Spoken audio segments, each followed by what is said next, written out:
Discipline is often worshipped. It is treated as a holy grail of personal development, the fundamental key to success, the fuel that propels mortals to the realm of the gods. Self-help books glorify it.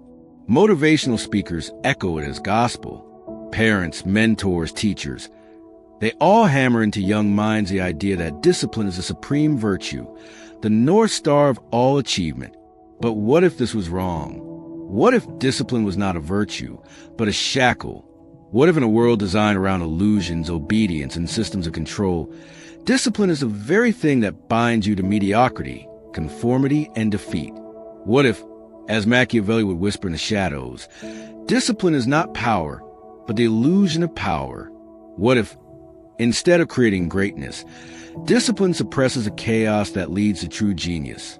Machiavelli, that political heretic, that Renaissance mind who dared to say what no one else would, he never glorified discipline. He never preached the gospel of order.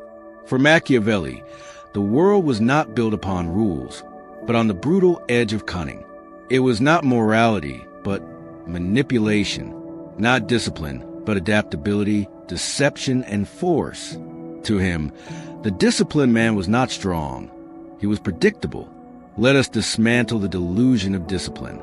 Discipline is often defined as the suppression of impulse, the triumph of routine over desire, the victory of habit over instinct.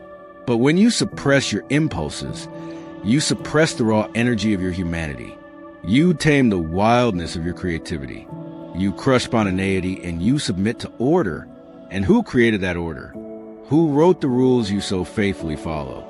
Certainly not you. No, the systems you serve were crafted by others. Schools condition it. Workplaces demand it. Governments love it. Because disciplined people don't rebel. Disciplined people don't question. Disciplined people are manageable. Machiavelli understood this perfectly. He wrote not for the common man, but for the prince, for the ruler, the one who sees beyond the moral smokescreen, the one who knows that the path to power is not paved with virtue, but with calculated vice. He warned against being too good, too predictable, too principled. Because in the real world, principles are weapons used against the principled. Discipline makes you visible, knowable, easy to map. And in a game of survival, visibility is death. The man who clings to discipline will never dare when he needs to. He will hesitate, pause, question while the cunning man strikes.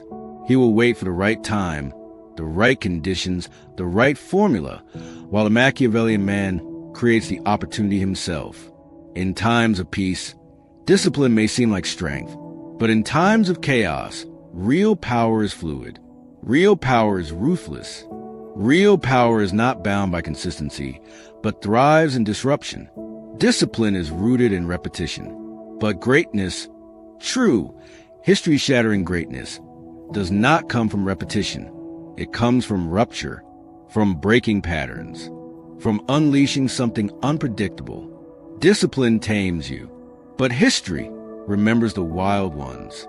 Think of the rebel, the revolutionary, the tyrant, the genius.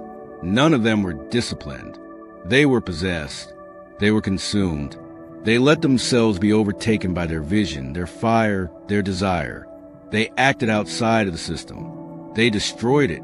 Machiavelli's prince does not wait. He does not ask permission. He does not bind himself to a schedule, a routine, or a principle. He acts as necessity demands.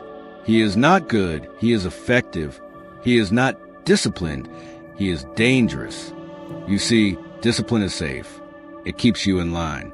It makes you digestible. It turns you into a good citizen, a good employee, a good cog in a machine. But Machiavelli was not interested in being good.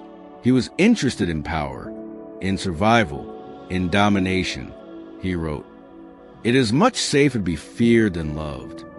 And discipline, despite all its admiration, is rooted in the desire to be loved, to be accepted, to be seen as virtuous. But fear commands. Discipline obeys. In a Machiavellian world, obedience is weakness. Predictability is danger. And discipline, which society praises as the highest good, is a carefully disguised form of obedience. Let us delve deeper.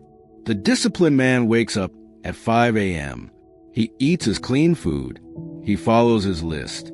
He completes his tasks. He journals. He meditates. He goes to sleep. And he repeats over and over. But this cycle does not build empires. It builds routines. It builds compliance. Meanwhile, the Machiavellian man adapts. He studies the battlefield. He strikes not at 5 a.m., but when the enemy sleeps. He breaks his routine if it no longer serves his goals. He changes form. He is shapeless like water.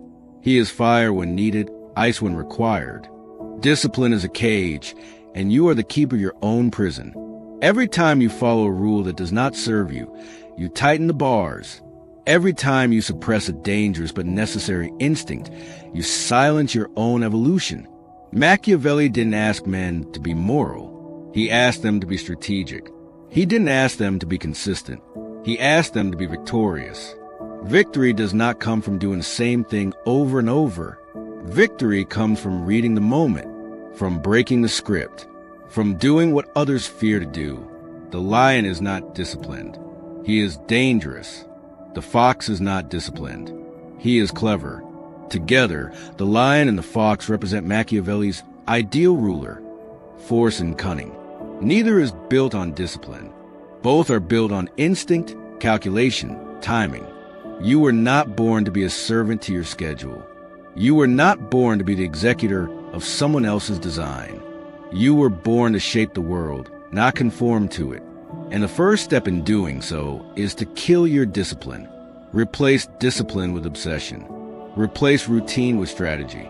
Replace obedience with vision. Move like a shadow. Speak like thunder.